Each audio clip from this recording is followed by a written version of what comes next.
y vamos a seguir explicando el Padre Nuestro. Si quieren poner un título, pueden poner Sustento, Perdón, Auxilio y Reino. Sustento, perdón, auxilio y reino.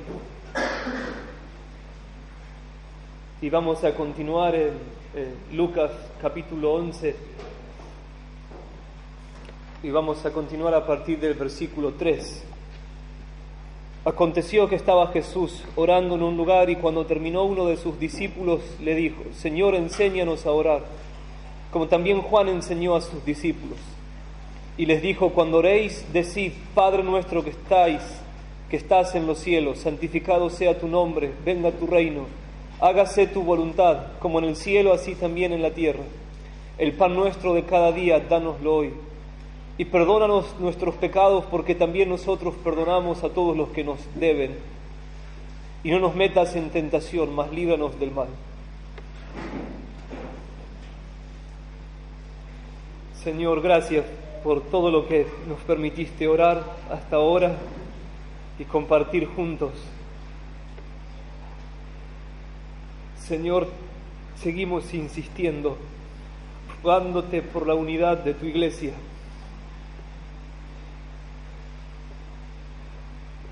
Que tus hijos sean uno, en fe, en sentir, en obra.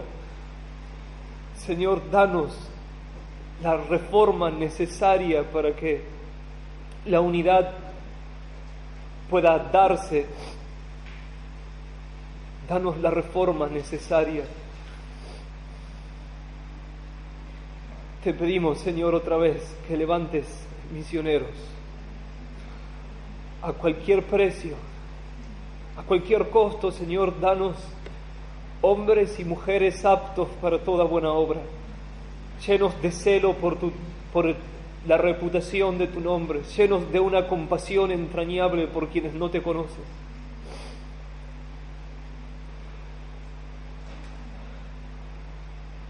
Y te pedimos que nos conviertas a nosotros también en respuesta a nuestras oraciones, que podamos ser medios para unir a tu pueblo con la verdad y que podamos ser misioneros que lo pierdan todo para que otros puedan conocerte. Ayúdanos a comprender tu palabra ahora. Enséñanos, Señor, enséñanos.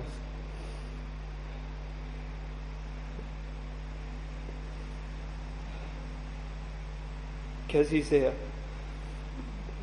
Y queremos responder a tu palabra.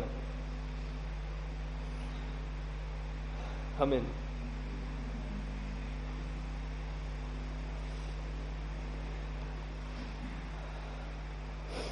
Bueno, en la última enseñanza que tuvimos sobre la oración aprendimos sobre el reino de Dios. Entonces, vamos a continuar hoy a partir del versículo 3. Si nos alcanza el tiempo, al terminando la enseñanza, voy a repasar un poco lo que hablamos la última vez sobre el reino de Dios. Y vamos a continuar a partir del versículo 3. Jesús enseña a orar a sus discípulos así: el pan nuestro de cada día, dánoslo hoy. Él nos enseña a depender del Padre para nuestro sustento de cada día. Él nos enseña a orar así. Y miren, hermanos, dos preguntas tenemos que hacernos en este sentido. ¿No es cierto que mayormente nosotros pensamos que el Padre está muy ocupado en algunas cosas tan importantes que Él no se preocupa por nuestro pan de cada día? No tendemos a pensar que nuestro sustento diario, nuestra alimentación diaria es poca cosa para el Señor. Y la otra pregunta que necesitamos responder es: ¿no solemos pensar también que nosotros sin la ayuda del Señor podemos conseguir nuestro pan de cada día? Cuando nos levantamos por la mañana para trabajar, ¿no es cierto que no solemos orar pidiendo al Señor que nos ayude para conseguir nuestro sustento diario? Creo que tenemos problemas con estas dos preguntas.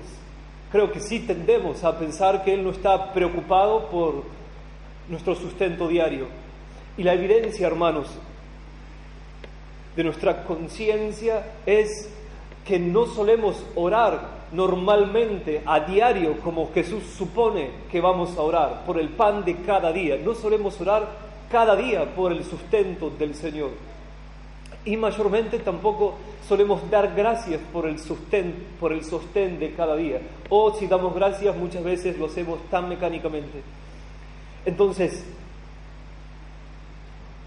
hay algo que se desprende de esta enseñanza de Jesús, y es que Jesús espera que sus seguidores no se acostumbren a la gracia. Él espera que nosotros lleguemos a una conciencia, a reconocer que el Padre es la fuente de toda bendición. El Padre es la fuente de toda bendición. Él es el proveedor de la regeneración, de la justificación, de la adopción, de la santificación, de la vida, de la familia, de las amistades, tanto como el dador del pan de cada día. El hecho de que Él nos dé sustento diario es tan extraordinario como casi cualquier otra cosa que Él nos pueda dar. Todo proviene de su gracia, todo proviene de su fuente de gracia. Entonces, si nosotros no oramos normalmente pidiendo el sustento de cada día, y si normalmente nosotros no agradecemos al Señor por el sostén, el pan diario que Él nos da, es porque nos estamos acostumbrando, lamentablemente, a su gracia. Y estamos empezando a tener la provisión de pan como poca cosa. Y no es cierto, hermanos, no es cierto. Sin embargo, la verdad es que nosotros debemos estar tan sorprendidos aún por el pan de cada día, porque nosotros solo merecemos el infierno. Entonces, aun cuando oramos dando gracias por los alimentos de hoy, deberíamos orar con una reverencia profunda, con un agradecimiento sincero, con un sentido de sorpresa. Señor, hoy nos diste pan y nosotros merecemos el infierno, donde los hombres ni siquiera tienen una gota de agua para aliviar su aflicción. Entonces, Jesús espera, por medio de enseñarnos a orar por el sustento de cada día, que nosotros valoremos su gracia aún en las cosas más pequeñas. Él espera que no nos acostumbremos a su gracia, que no perdamos nuestra capacidad de asombro, nuestra conciencia de nuestra indignidad, que podamos reconocer el amor del Señor en todas las cosas. Y hermanos, también este versículo nos enseña acerca del cuidado del Señor, del cuidado en detalle que el Señor tiene para con nosotros. Él no solamente se preocupa por nuestra salvación, Él también se preocupa por nuestro pan de cada día. Y nosotros no solemos verlo tan cercano, no solemos vernos tan necesitados, no solemos pensar que necesitamos que Él nos dé capacidades para trabajar y que abra puertas para que el pan nos llegue. No solemos pensar así, pero tampoco solemos pensar que Él está tan cercano, que Él está tan pendiente de nosotros, que cada día Él, como un buen padre, está velando para que a nosotros no nos falte el pan, mucho más de lo que nosotros como padres terrenales velamos por el sustento de nuestra propia familia. Y es así, hermanos. Él nos cuida, el Padre nos cuida, vela por nosotros y nos protege aún en maneras en las que nosotros no somos conscientes. Él tiene cuidado de nosotros mucho más de lo que nosotros tenemos cuidado de nosotros. Él vela aún por nuestro pan de cada día mucho más de lo que nosotros velamos por nuestro pan de cada día. Aún si nosotros, Él enseña solo unos versículos más adelante en Lucas 11, aún si nosotros, siendo malos, no privamos de pan a nuestros hijos, no le daríamos una serpiente cuando nos pide un huevo. Él dice, si ustedes siendo malos son así, tienen ese instinto de proveer, de proteger, de cuidar, ¿cuánto más el Padre que no es otra cosa que amor y pureza, va a proveer todo lo que ustedes necesitan. Cuanto más Él está pendiente de sus necesidades, aún de las más cotidianas e insignificantes. Entonces, hermanos, Dios quiera que nosotros podamos convencernos de que Él nos cuida aún en maneras en las que nosotros ni siquiera somos conscientes. Tanto porque nos acostumbramos, como porque no tenemos el discernimiento. Si ustedes pensaran ahora de cuántas maneras en las que el Señor los cuida pueden discernir, conciencia de cuántas cosas que el Señor hace por ustedes tienen. Quizás enumerando podemos enumerar 10, 20, alguno un poco más, otro quizás ni llega a 5. Sin embargo, la verdad es que Él está haciendo miles de cosas en nuestra vida y nosotros no lo sabemos. Somos conscientes de 10, mientras que Él está haciendo más de 1000. Y nuestro Padre es así. Y hermanos, ¿cuánto podemos, no solamente perdemos salud y gozo al no tener una conciencia así, de nuestra necesidad y del amor de Él que lo mueve a proveernos todo? ¿Cuánto afán tenemos cuando asumimos nosotros toda la responsabilidad de ganarnos nuestra vida diaria? ¿Cuánta falta de gozo, de salud, de gratitud? Y por otro lado, cuán deshonrado es el Señor cuando pensamos de Él como alguien despreocupado, distante, y de nosotros como capaces de resolver nuestros propios problemas sin la ayuda de Él. El Señor es deshonrado cuando en vez de como hijos acudir a Él como Padre en primer lugar, nosotros acudimos a nuestros recursos humanos en primer lugar o los recursos de alguien más. Él es nuestro Padre. Si tengo una necesidad, primero voy a hablar con Él. Reconozco que Él es la fuente de toda bendición, que aparte de Él no puedo conseguir ni siquiera el pan de cada día, que debo dar gracias aún por respirar, y entonces esperar en Él. Señor, necesito pan, necesito ropa, necesito un auto. Señor, necesitamos un salón más grande. Señor, no vamos primero a nuestra caja de ahorros o al banco o a alguien más.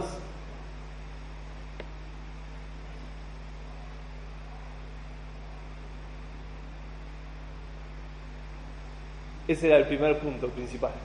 Ahora es el segundo punto principal. Versículo 4.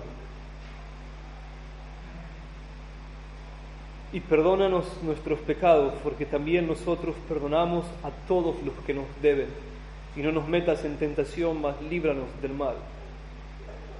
Vean, otra vez, Jesús no solo supone que sus discípulos van a tener una conciencia de que necesitan del Padre para el pan de cada día y que no van a acostumbrarse a la gracia del pan, sino mucho más. Sus discípulos van a tener una conciencia de la necesidad continua que tienen de perdón y de socorro en medio de la tentación. Él, de hecho, espera que sus discípulos pidan perdón por sus pecados cada día, tanto como piden pan cada día. Él piensa que nosotros vamos a tener tal conciencia de su majestad, su santidad y nuestra rebelión, nuestra pecaminosidad, que cada día vamos a ir al Padre. Así como cada día pedimos sustento, cada día pedimos ser librados de la tentación. Y cada día nosotros pedimos perdón por nuestros pecados. Cada día nosotros no solamente no tenemos en sí el aliento, la fortaleza, la salud para conseguir el pan de cada día, menos tenemos el poder para vencer al diablo. Nuestro aliento está en su mano, nuestra cordura está en su mano, pero también nuestra pureza, nuestra integridad está en su mano. Dependemos de Él para absolutamente todo. Entonces, Él espera que cada día nosotros vamos a orar: Señor, no nos dejes, no nos metas en tentación, líbranos del mal. Él también espera que nosotros seamos conscientes de su dignidad y nuestra indignidad, que nos llevará a una sensibilidad lo suficientemente aguda como para cada día reconocer que nos hemos quedado cortos, que no lo amamos lo suficiente, que no nos guardamos para Él lo suficiente, que no observamos sus mandamientos lo suficiente, y que cada día nosotros vamos a mirar al Padre y con humildad y sinceridad vamos a decir: Padre, hoy no te amé como debería amarte, te pido perdón. Vamos a ver dos subpuntos dentro de este segundo apartado o punto principal.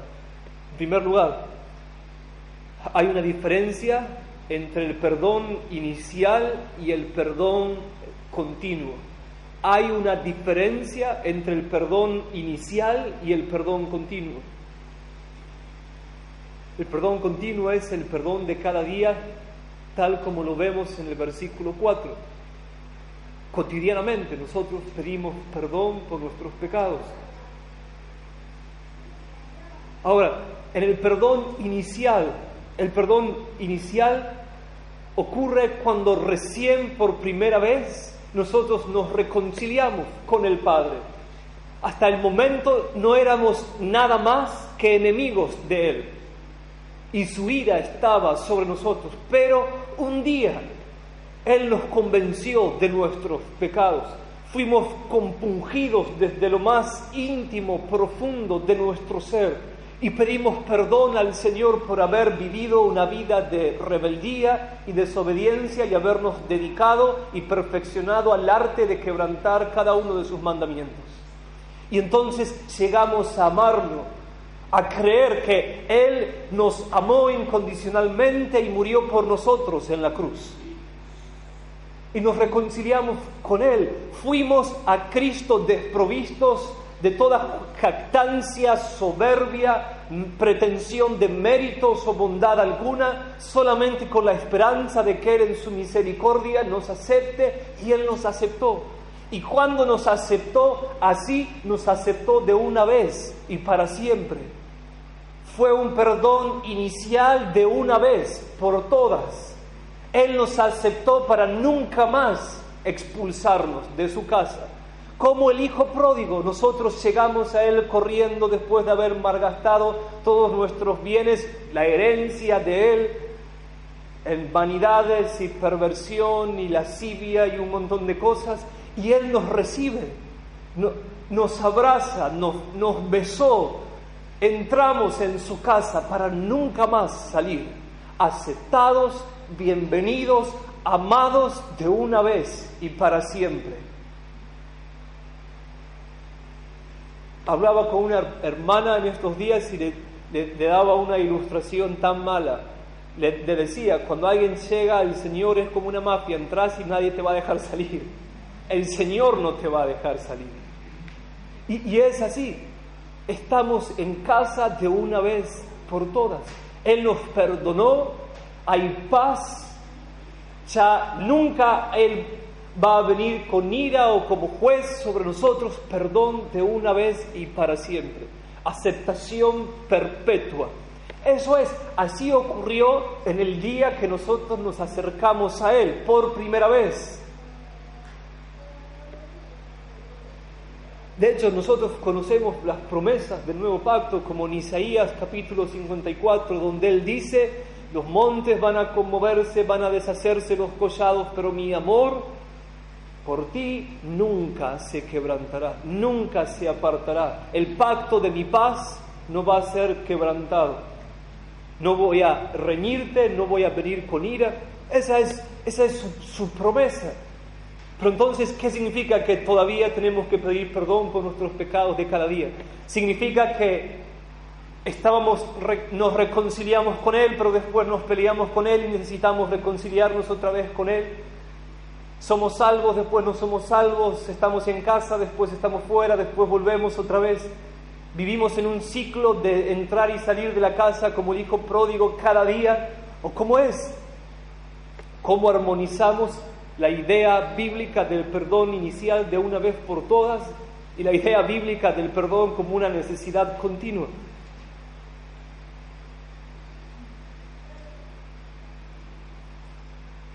Creo que la solución es muy simple, hermanos. Estando ya en una relación entre hijo y padre con Él, aún así nosotros continuamos a diario defraudándolo, hiriéndolo, ofendiéndolo. Entonces, nuestra relación con Él es dañada por nuestra infidelidad deliberada. Como en cualquier relación, yo estoy casado de una vez y por todas con mi esposa. Aunque quiera romper las cadenas, no puedo. No puedo huir. Así yo me vaya como un misionero a morir en la China, todavía sigo siendo el esposo de Andrea. No puedo disolver lo que Dios ya unió. No puedo sacarme las esposas. Lo mismo es cuando nos reconciliamos con el Señor. Hay una unión que no puede ser disuelta. Sin embargo, yo sí puedo ofender la unión que tengo con mi esposa. Puedo desagradarla, puedo herirla. Si deliberadamente, premeditadamente yo soy infiel, no cumplo con mis promesas, entonces voy a herir, voy a romper la relación. El pacto no se va a disolver, no vamos a dejar de ser marido y mujer, pero sí se va a herir la relación, de tal manera que voy a necesitar pedir perdón, no para ser su esposo, porque ya lo soy, sino para volver a disfrutar otra vez de la relación de amor y amistad que dañé con mi infidelidad. Entonces, es exactamente igual en nuestra relación diaria con el Señor. Cuando, hermanos, nosotros deliberadamente somos infieles, pecamos tapando nuestros ojos y nuestros oídos y cerrando nuestro corazón, nuestra relación con el Señor se daña de tal manera que Él se entristece, como en Efesios capítulo 4 se nos dice, Él se entristece y entonces Él no va a poder disfrutar de amistad y compañerismo con nosotros.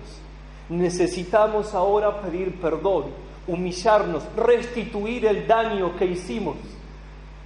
Y entonces otra vez volvemos a disfrutar de una relación de armonía con Él. Y Jesús supone, ustedes son pecadores, Dios es demasiado santo, entonces cada día van a tener que hablar con Él por todo lo que hicieron mal. Ustedes saben, los esposos, cómo cuando nos vamos a dormir en la noche y nuestra esposa está muy callada, hay problemas. Y si decimos, mañana hablamos y no nos quedamos hasta las 5 de la madrugada solucionando todo lo que tiene para decirnos, peor. Mañana nos vamos a tener que quedar 24 horas solucionando el problema. Hermanos, ese silencio, el Señor tiene un silencio así. Muchas veces vamos a orar, no hay bronce sobre nosotros. No hay realidad, no hay nada, no hay gozo, no hay paz. Estamos débiles, no podemos percibirlo con claridad. ¿Por qué? Fallamos, lo herimos y Él está esperando en silencio que nosotros nos demos cuenta de que hay un problema. Y en el buen sentido, el Señor es mucho más sensible que nuestra esposa, o las mujeres que sus esposos. Él nos ama tanto, su sensibilidad a nosotros proviene de su amor a nosotros. El que ama es susceptible, puede ser herido porque está tan involucrado en la relación. El Señor está mucho más involucrado con nosotros de lo que tenemos una idea. Piensen en la unión, aún en la unión emocional que hay en un matrimonio.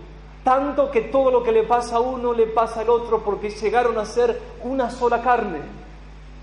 Bueno, Efesios capítulo 5 nos enseña que llegamos a ser una sola carne, un solo espíritu con el Señor. Entonces la sensibilidad que Él tiene para con nosotros es tan grande, porque su amor por nosotros es tan grande. Él está tan involucrado con nosotros que aún lo que pensamos le afecta. Él está pendiente de nuestro pan de cada día, pero Él está pendiente de nuestros pensamientos de cada día, de nuestros deseos de cada día, de nuestras obras de cada día. Él hizo tanto por nosotros. Entonces Él espera una respuesta. Él tiene expectativas en la relación. Él espera que nosotros también le vamos a amar y vamos a negarnos como Él se negó por el bien de la relación. Entonces, cada día necesitamos ser conscientes de la sensibilidad de nuestro amante y pedir perdón. Y vean, hermanos, lo maravilloso que Jesús nos enseña.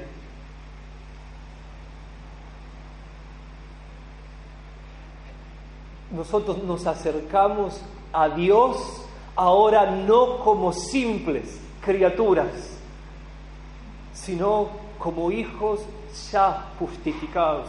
Nos acercamos a Él con una buena doctrina del perdón inicial de una vez por todas.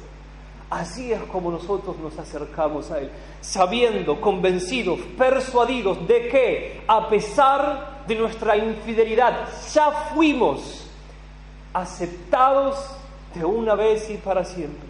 Ya somos amados de manera incondicional de una vez por todas. Y no podemos cambiar esa situación aunque cada día nosotros pequemos tanto. ¿Se acuerdan el dicho de Lutero? Varias veces lo dije. Él dijo algo así como: aun si yo hoy asesinara a 100 personas y cometiera la misma cantidad de adulterios, todavía seguiría siendo su hijo. Todavía seguiría siendo justificado ante Él. Nos acercamos sabiendo que Él, teniendo pleno conocimiento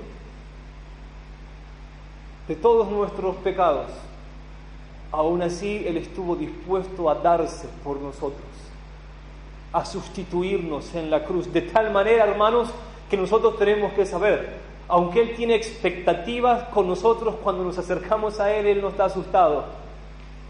Él no está asustado por lo que hice. Él lo sabía desde antes de la fundación del mundo.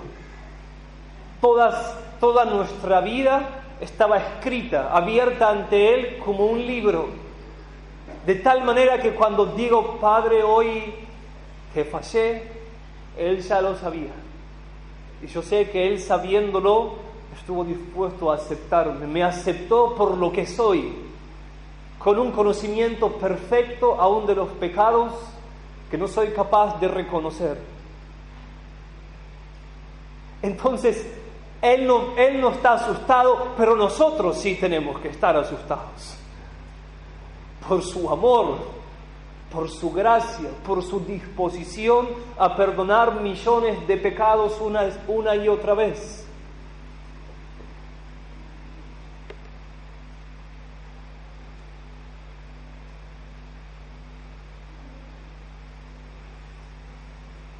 Bien, hermanos, voy a ampliar un poco esta idea.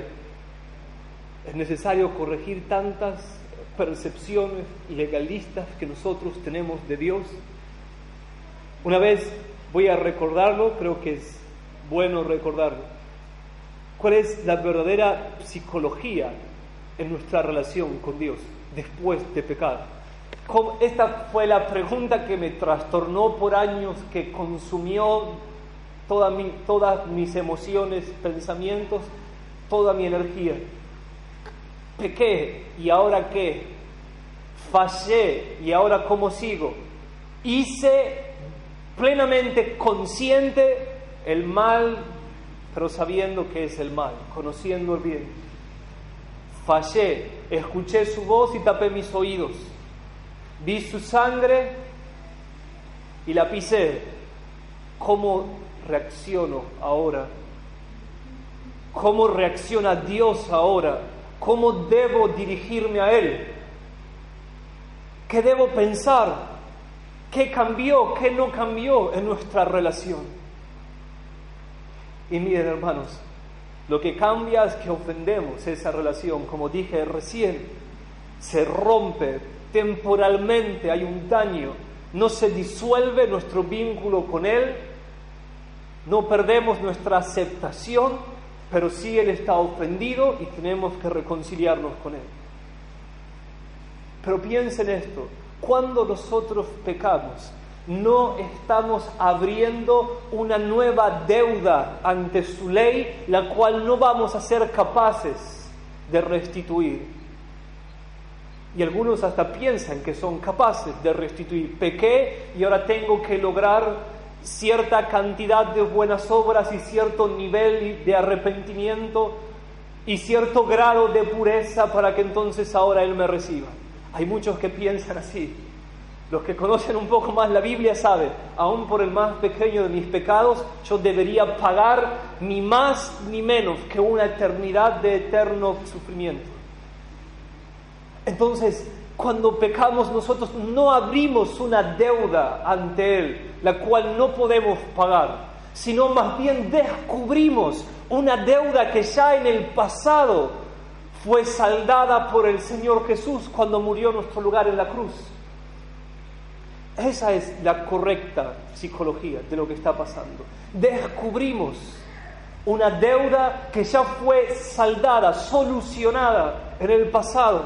Estoy descubriendo más y más de todo lo que Cristo hizo por mí. Eso es lo que está sucediendo.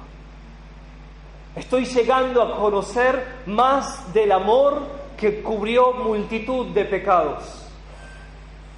Estoy teniendo una conciencia de la dimensión del perdón inicial que recibí. Todo lo que Dios sabía y que fue perdonado al primer momento que me acerqué a Él. Eso es, hermanos. Ayer anoche hablamos con María, con Víctor y con Franco acerca de lo siguiente. No vamos a pagar. Para los cristianos no existe el castigo legal. No existe. No hay castigo legal. ¿Por qué? No existen multas. Cada pecado que cometimos despertó la ira de Dios. Ira que solo puede ser satisfecha por una eternidad en el infierno. Ofendimos, hermanos, una dignidad infinita. La única forma de pagar esa multa es un castigo infinito, porque la dignidad que ofendimos es infinita. Necesitamos esta conciencia no para flagelarnos la espalda todos los días como lo hice en un tiempo, sino para ser conscientes de su amor, de su gracia, y que nuestras entrañas sean conmovidas y lleguemos a amarlo más a Él, al conocer más la profundidad de su amor. Una dignidad infinita. La única forma de reparar el daño es que no hay forma de reparar el daño. Pero si todo ese castigo eterno cayó sobre Jesús en la cruz, ya no existe para nosotros. Tanto como tenés una deuda, hace 20 años que tenés una deuda que crece, año tras año se aumentan los intereses, no sos capaz de saldar esa deuda. Un día voy al banco sin pedirte permiso y porque te amo mucho y pago toda tu deuda. Ya no existe la deuda. No existe, no es real la deuda. Vos podés seguir pensando que tenés una deuda, pero la verdad es que no la tenés. Y la verdad es que nosotros no tenemos ninguna deuda con el Señor en este sentido. Y el diablo puede venir y convencerte de que todavía tenés que pagar y restituir, pero eso es una mentira. Hermanos, no vamos a pagar ni por nuestros pecados pequeños, ni por los grandes, ni por los secretos, ni por los públicos, ni por los que nos afectaron solamente a nosotros, ni por los que han afectado a todos, ni por los que cometimos inconscientemente, ni por los que cometimos conscientemente. No vamos a pagar nunca por ningún pecado que hayamos cometido. Jamás. Él no nos va a reclamar un castigo por ningún pecado. ¿Por qué? Ya no existe. Deben convencerse, hermanos, de que esta es la verdad. No existe, ya no está ahí, no es real. Porque todo fue solucionado hace 2000 años atrás. ¿Se dan cuenta? Y nosotros, cuando nos acercamos al Padre a pedir perdón, nos acercamos con esta conciencia, aún con tristeza, pero con este gozo, esta convicción.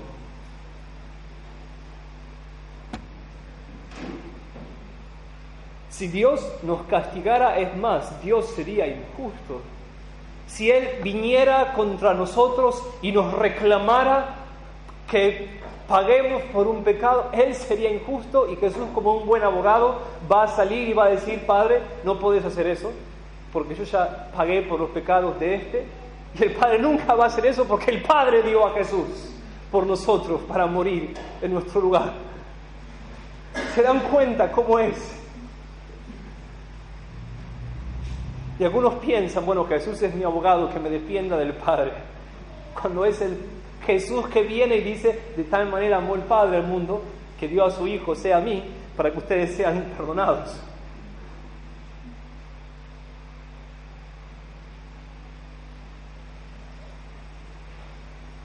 Wow.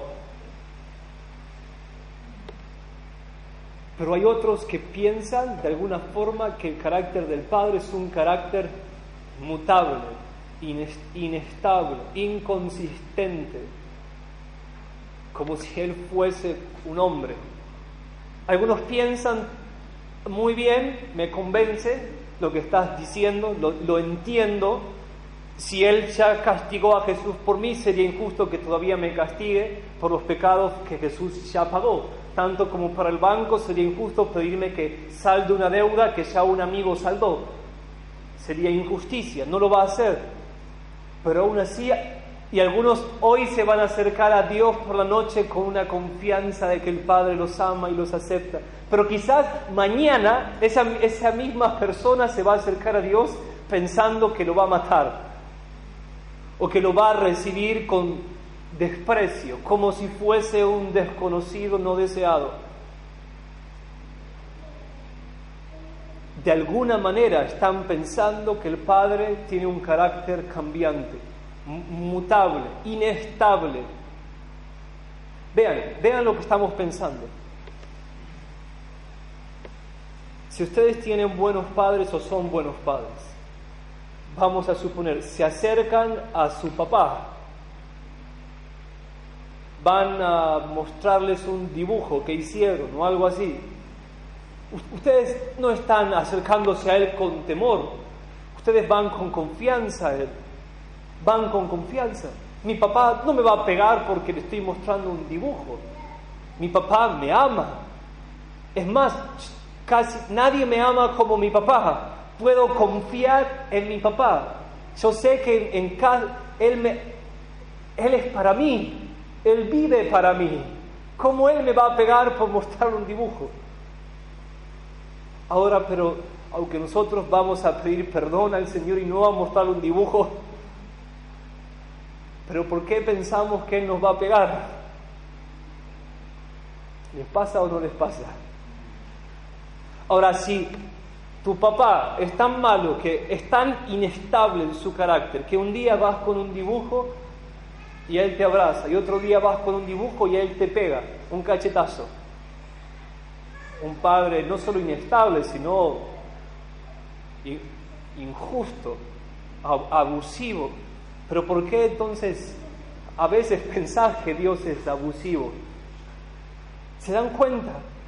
¿Por qué pienso todavía a veces que Dios es inestable? ¿Se dan cuenta? Debemos creer que Él es inmutable, que Él no va a cambiar.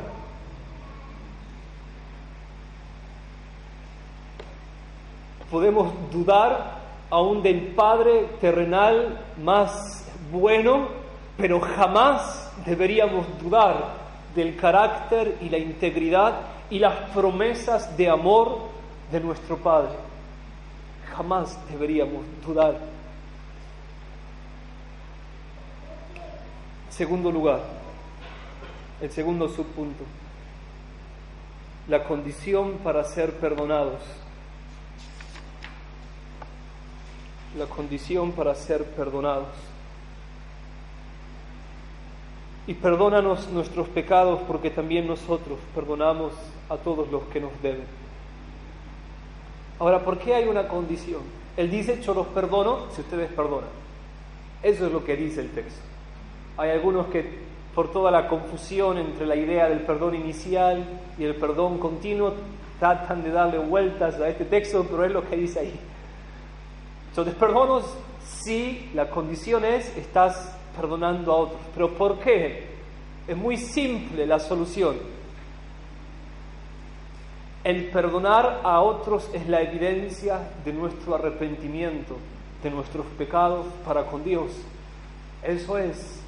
Si yo estoy arrepentido por mis pecados y reconozco que el Señor saldó una deuda infinita por mí, entonces ¿cuánto más ahora yo voy a perdonar a otros que me ofendieron a mí? Una simple criatura de barro rebelde que no merece nada. Claro que voy a perdonar. Él, ¿qué me debe comparado con lo que yo le debía al Señor? Y ahora ya no le debo nada al Señor. Él lo solucionó todo. ¿Cuánto más ahora yo voy a cubrir las faltas de los que me deben a mí? ¿Se dan cuenta? El perdonar a otros es la evidencia de nuestro arrepentimiento, y el arrepentimiento es la condición que Dios pone para perdonarnos por nuestros pecados. Él no va a perdonar a alguien que no quiere perdonar. Si nos acercamos a Él con un corazón endurecido y amargado, lleno de venganza, Él nos va a decir así: hijo amado mío, no, me estás ofendiendo con lo que estás haciendo. Si nosotros nos acercamos a Dios para pedir perdón y a la vez estamos postergando perdonar a otros, estamos ofendiendo la grandeza y el amor del Padre. En esencia, nosotros estamos diciendo con una cara bien dura: Padre, lo que hice contra vos puede ser perdonado, pero lo que éste hizo por mí no puede ser perdonado. Mi pecado no es tan gran cosa, puede ser tolerado, pero no voy a tolerar lo que Juan hizo contra mí. ¿Se dan cuenta?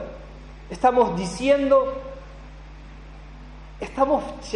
hermanos, estamos pensando que nuestra dignidad supera a la dignidad del Padre. Eso es lo que estamos pensando. Soy tan digno que ¿cómo puedo pasar por alto? ¿Cómo puedo olvidarme de lo que Juan me hizo? ¿Cómo puedo tratar a Juan como si no me hubiese hecho nada? Lo que él hizo, hay venganza.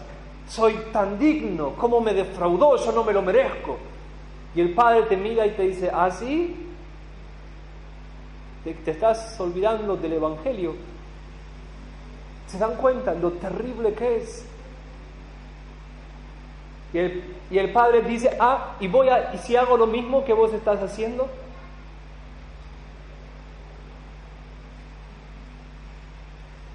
Cuando nos acercamos a Dios así, estamos prefiriendo quedarnos sin el perdón de Dios a fin de disfrutar el placer de la venganza. Sabemos que Él no nos va a perdonar, pero seguimos así. En nuestro corazón estamos deseando pago para el que nos ofendió. Pero Jesús dice que debemos perdonar a todos los que nos deben. Elimina así la idea de un perdón selectivo. A Juan sí, a Juan no, a Roberto sí. Debemos perdonar a todo hombre todo lo que nos haya hecho. Pero podemos ir más lejos. Debemos tomar la iniciativa. Vean en Mateo 5, 23 y 24. Mateo 5, 23 y 24. Jesús enseña: por tanto, si traes tu ofrenda al altar y allí te acuerdas que tu hermano tiene algo contra ti, deja allí tu ofrenda delante del altar y anda, reconcíliate primero con tu hermano y entonces ven y presenta tu ofrenda. Vean qué es lo que este texto está diciendo. Si te acercás a mí para ofrecerme tu adoración o ofrenda de lo que sea, y ahí te acordás no que tenés algo contra alguien, sino que alguien tiene algo contra vos. ¿Ven la idea? No es no tenés que perdonar, es alguien tiene un problema con vos. ¿Qué debes hacer? Él no dice seguí adelante problemas de que tiene un problema. Él dice no vengas a mí hasta que no soluciones con tu hermano el problema. Si él tiene algo contra vos, si mis hijos no están en paz, entonces no quiero nada. Orden en mi familia. No vamos a disfrutar de la fiesta hasta que todos estén de acuerdo. ¿Ven, hermanos? Ahora, tomen esto con signos de exclamación. Cuando el Padre dice algo, el Padre lo dice en serio. Él está hablando en serio. Él no es subjetivo, relativo lo que Él dice. Él dice, si un hermano, está hablando un hermano, tiene un problema con vos, te lo digo en serio, no te acerques a mí para ofrecerme un sacrificio, una ofrenda. Primero, reconciliate con tu hermano. Él es sumamente celoso de la unidad de la iglesia. Nada, no hay próxima reunión hasta que no estén todos de acuerdo. Ese es el espíritu que hay acá. ¿Se dan cuenta? Él no tolera que haya divisiones entre su pueblo. Lo que orábamos hoy, en parte. Entonces nosotros tenemos que imitar a Jesús. Y sobre todo los hermanos más grandes deben dar el ejemplo. ¿Qué hizo Jesús? Tomó la iniciativa. Él no esperó a que nosotros le pidamos perdón para entonces dar el segundo paso. Él dio el primer paso, ni más ni menos que yendo a la cruz, cargando toda nuestra negrura y maldad. Y nosotros debemos ser igual en nuestro matrimonio, en la relación con nuestros hijos, nuestros padres y en la iglesia. Tomando la iniciativa, muriendo, humillándonos. ¿No fue lo que Jesús hizo? Él ni siquiera dijo, bueno, tomo la iniciativa, pero vamos, arrepiéntanse de sus pecados ahora. Él no hizo eso. Él vino y Él se humilló como un cordero.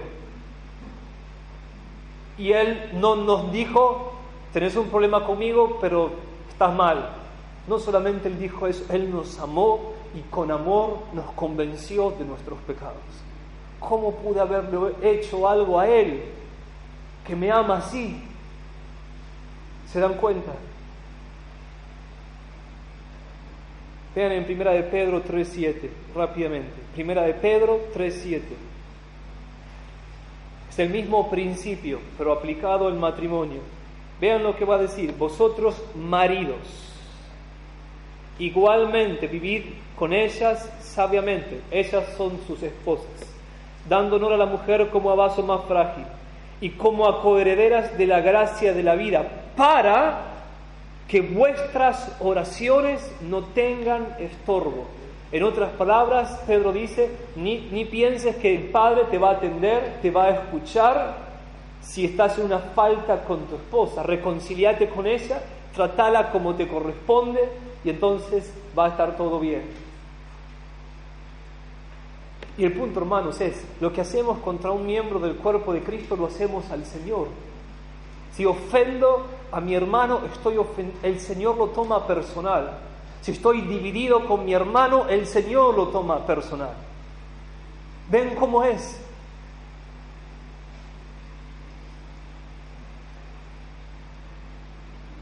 Antes de pasar al tercer apartado, al tercer punto principal, voy a leerles un poema anónimo que encontré que resume el espíritu de este segundo punto que vimos. Así debemos orar. Es una aplicación de la oración del Padre Nuestro. Señor, hazme un instrumento de tu paz. Donde hay odio, deja que siembre amor. Donde hay heridas, perdón. Donde hay dudas, fe. Donde hay desespero, esperanza. Donde hay oscuridad, luz. Y donde hay tristeza, gozo.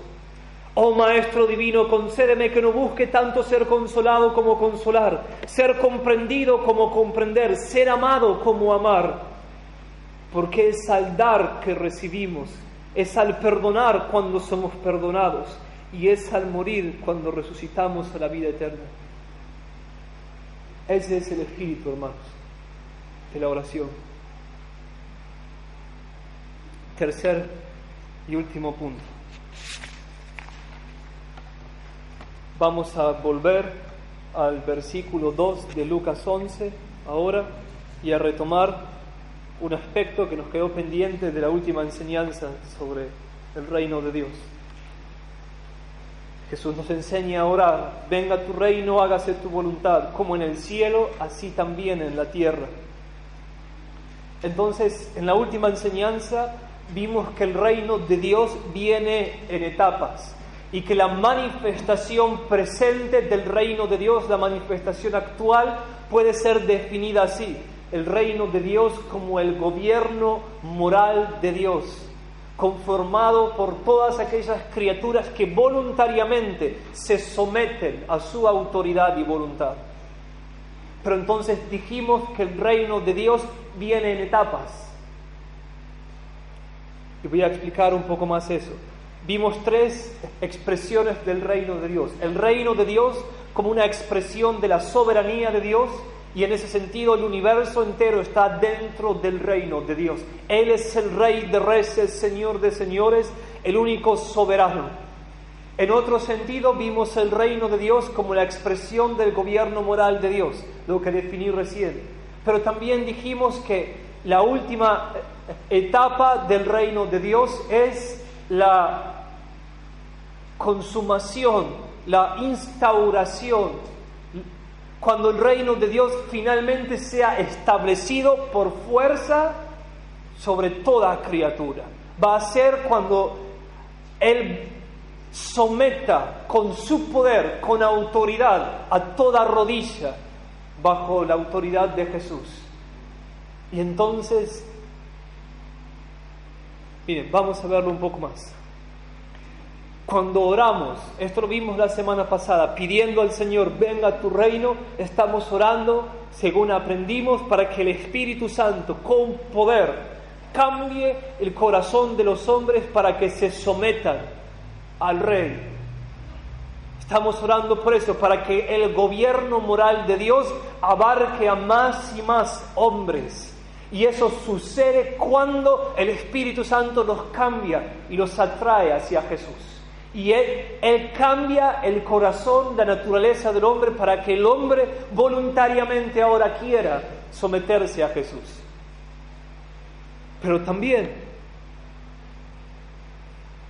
bueno, y en el texto de Lucas 11 que vimos, Jesús dice: si por el dedo de Dios echo fuera demonios, ciertamente el reino de Dios está entre vosotros.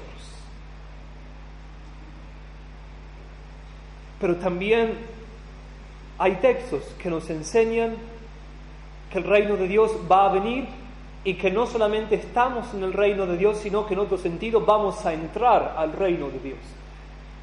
Vean, por ejemplo, Mateo 25:34. Mateo 25:34. Es la escena del juicio final. Y vean, lo que Él dice. Él separa izquierda, derecha, izquierda los que van a heredar la condenación eterna y derecha la iglesia, los escogidos.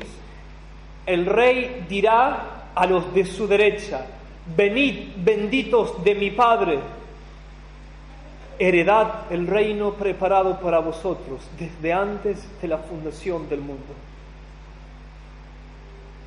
Pueden ver, en este texto, en Lucas 11:20, el reino está entre nosotros. Pero en Mateo 25:34, el reino es un lugar que vamos a heredar.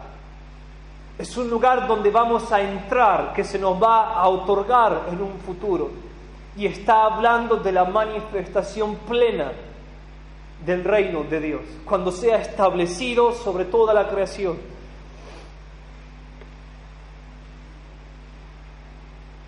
Como dije, hermanos, lo crucial es entender que el reino de Dios viene en diferentes etapas. Una etapa, la etapa actual, fue inaugurada en la primera venida del Señor Jesús. Hay un sentido en el que también antes de la venida de Jesús, pero mayormente cuando Jesús vino, el gobierno moral de Dios comenzó a extenderse fuera de las puertas de Israel. Pero la manifestación plena del reino de Dios será inaugurada en la segunda venida de Jesús. El rey ahora vino a ofrecer, abrió un tiempo de paz y de gracia, y Él llama, Él invita a todos a que vengan a morar a su reino. Él dejó la puerta abierta y Él dijo: el que se humilla y pierde su vida va a entrar. Pero cuando Él venga por segunda vez, Él va a venir y va a pedir cuentas. Los que entraron, entraron. Los que no quisieron entrar, la puerta será cerrada. Los malos serán juzgados y los justos resplandecerán como el sol.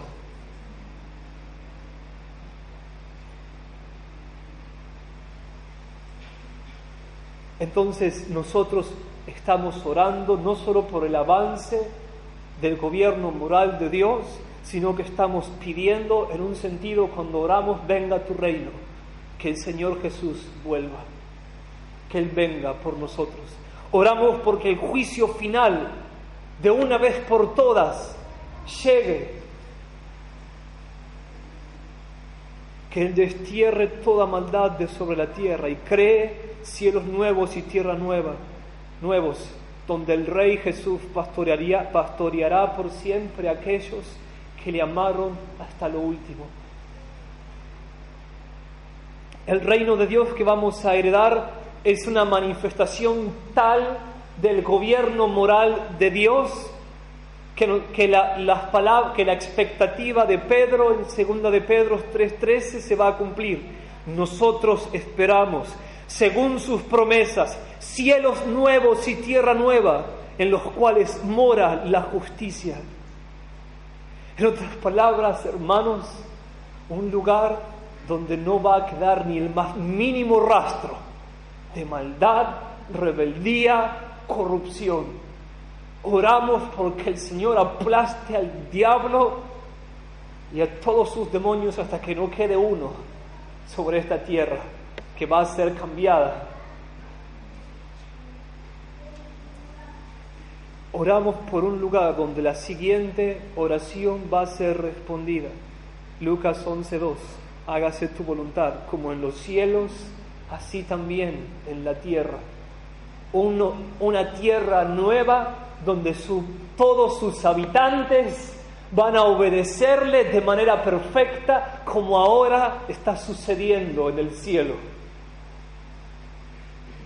Un lugar, como vimos en Romanos 14, donde la justicia, el gozo y la paz serán el aire que llene los pulmones de cada santo que camine por ahí y de cada cosa que huele por ahí.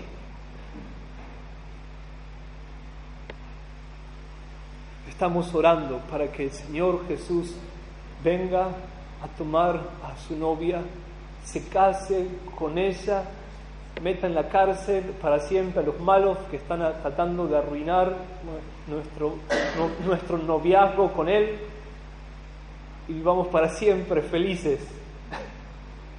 y no es un cuento. Algunas preguntas que necesariamente tenemos que hacernos son: ¿estamos ansiosos esperando la venida del Señor? ¿O más bien deseamos que se retarde porque queremos disfrutar de algún deleite mundano? Oramos con ansias y nostalgia pidiéndole cada día amorosamente a Jesús que venga por nosotros. Nos llenaríamos de indescriptible gozo si nos enteráramos que Él viene esta noche.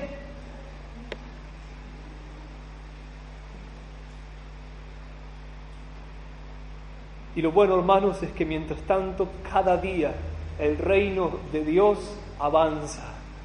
Cada día el reino de Dios avanza y avanza y avanza. Y un día nosotros sabemos que lo que vivimos hoy acá va a ser una plenitud tal que va a llenar la tierra como el agua cubre el mar. Por eso oramos, hermanos. Jesús nos está enseñando a orar por su venida, que Él venga. Nos está enseñando a orar pidiendo el anillo. Para terminar, voy a añadir un punto más. En cuarto y último lugar, aunque le estamos pidiendo a Él que santifique su nombre, que haga venir su reino, cumplida su voluntad, aunque le estamos diciendo a Él que lo haga porque reconocemos que Él es soberano y Él tiene que actuar, Él tiene que obrar para que todo eso suceda, aún así nosotros nos convertimos en parte de la respuesta a nuestras oraciones. Estamos orando que su nombre, que Él santifique su nombre en nosotros, que su reino venga más y más a nosotros, de tal manera que cada aspecto de nuestra vida se someta a su autoridad. La esencia de la oración del Padre nuestro es: Señor, haznos santos para que tu nombre sea santificado. Y esto supone dos cosas. Primero, que estamos dispuestos a evangelizar, porque esa es la forma en la que los hombres van a someterse a su voluntad. Es la forma en la que el Espíritu Santo va a actuar para extender los límites de su gobierno moral, de su reino en la tierra. Entonces, orar sin la disposición a evangelizar es como no orar. Y en segundo lugar, se supone que si oramos para que su voluntad sea cumplida en la tierra como en el cielo, eso significa que estamos dispuestos de conocerla, lo que implica estamos deseosos por descubrirla en su palabra, lo que significa que estamos dedicándonos a la meditación profunda y larga para poder comprobar cuál es su buena, perfecta y agradable voluntad. Eso es lo que implica. Las preguntas de autoexamen son: ¿oramos con frecuencia y con fervor pidiendo al Señor que nos haga más puros? Nuestra vida se caracteriza por un concentrado y sacrificado esfuerzo evangelístico.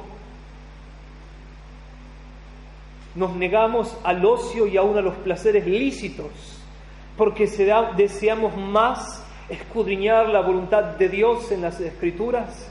¿Es la meditación un hábito en nuestra vida? Si no es así, necesitamos orar más y con mayor sinceridad. Y si es así, también necesitamos orar más y con mayor sinceridad. Voy a terminar con una canción. Quiero leerla como un poema. Integra todo lo que hablamos en la enseñanza. No sé decir por qué el Señor de gloria amara así a los hijos de Adán. Ojo al pastor buscar a los perdidos, salvándolos con tanto ardor y afán. Mas esto sé, que nació de María, yaciendo en un pesebre en Belén, y en Nazaret vivió, creció y trabajó, y el Salvador del mundo aquí podemos ver.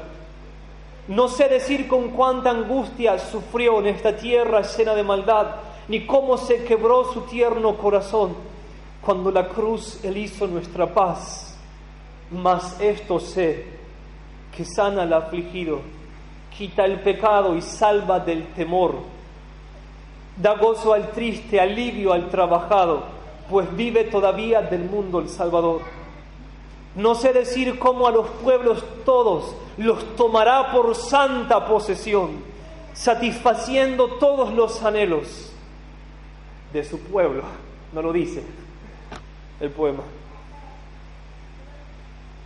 Del mundo entero toda aspiración, mas esto sé, todos verán su gloria. Él segará su tan gloriosa mies, y un día alegre resplandecerá el sol. El Salvador del mundo nos traerá el bien. No sé decir cómo la tierra entera, ya sosegada toda tempestad, ha de adorar con júbilo profundo, lleno su corazón de caridad. Mas esto sé, que vibrarán los aires de extasía y cánticos 10,000. Responderá la tierra a los del cielo, que el Salvador del mundo es Rey al fin, al fin.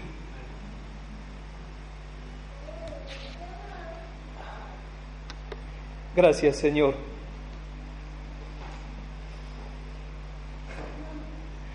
Por enseñarnos a orar conforme a tus prioridades, conforme a tu corazón, conforme a los valores eternos. Gracias por la confianza, la libertad con la que podemos acercarnos a pedirte perdón. Danos una mayor conciencia de nuestra necesidad de cada día ser perdonados, de tu sensibilidad a nosotros.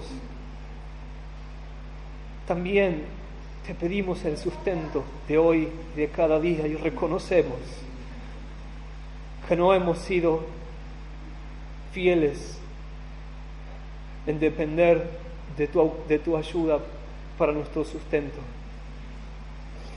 Señor, y que venga tu reino.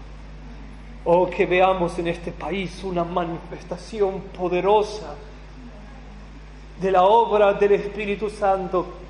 Que veamos a esos ejércitos muertos llenarse de carne y de vida. Que puertas se nos abran para proclamar el Evangelio.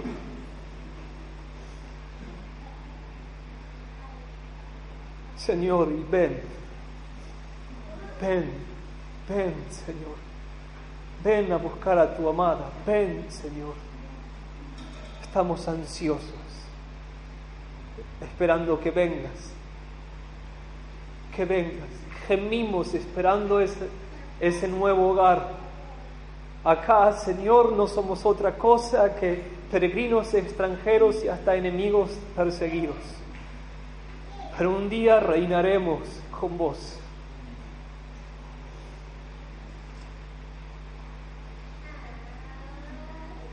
Enséñanos a desear tu venida más. Gracias, Señor. Amén.